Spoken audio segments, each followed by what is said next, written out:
আমার সোনার হেসেলে সকলকে স্বাগত। আরও একটি নতুন স্বাদের রেসিপি নিয়ে আজকে হাজির হয়েছি। তো আজ তৈরি করে নিচ্ছি পটাটো স্ন্যাক্স।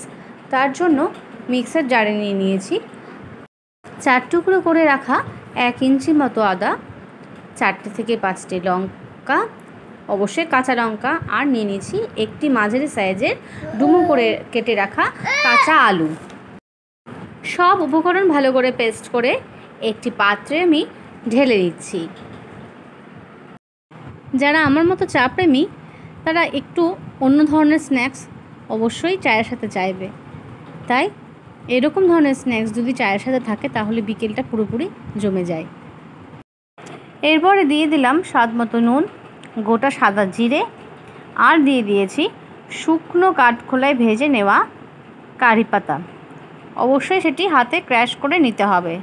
আর দিয়ে দিচ্ছি তাতে সামান্য সাদা তেল। সব উপকরণগুলি ভালো করে মিশিয়ে 1 কাপ পরিমাণে আটা এর মধ্যে যোগ করেছি। যেরকমভাবে আমরা লুচির আটা মাখি বা ময়দা মাখি, ঠিক সেইভাবেই ডো তৈরি করে নিতে হবে।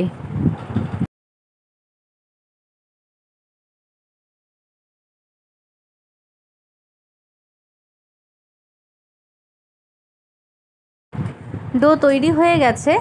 এরপরে হাতে সামান্য সাদা তেল দিয়ে আবার আটার গায়ে মাখিয়ে 10 মিনিটের জন্য রেস্টে রেখে দেব।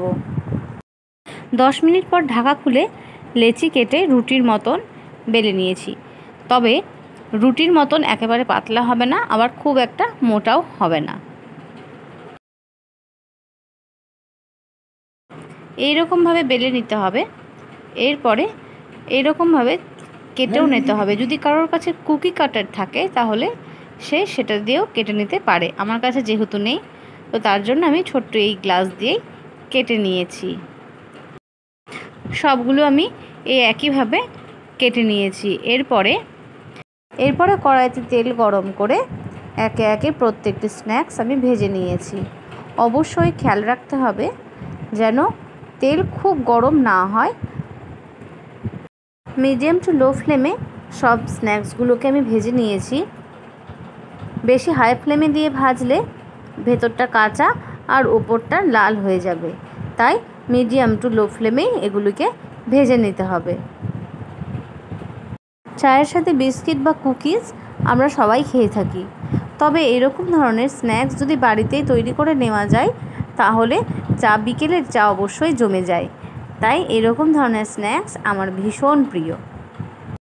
ভালো লাগলে লাইক, শেয়ার, কমেন্ট করবেন এবং কার কীরকম ধরনের চায়ের সাথে স্ন্যাক্স ভালো লাগে অবশ্যই জানাবেন। ধন্যবাদ।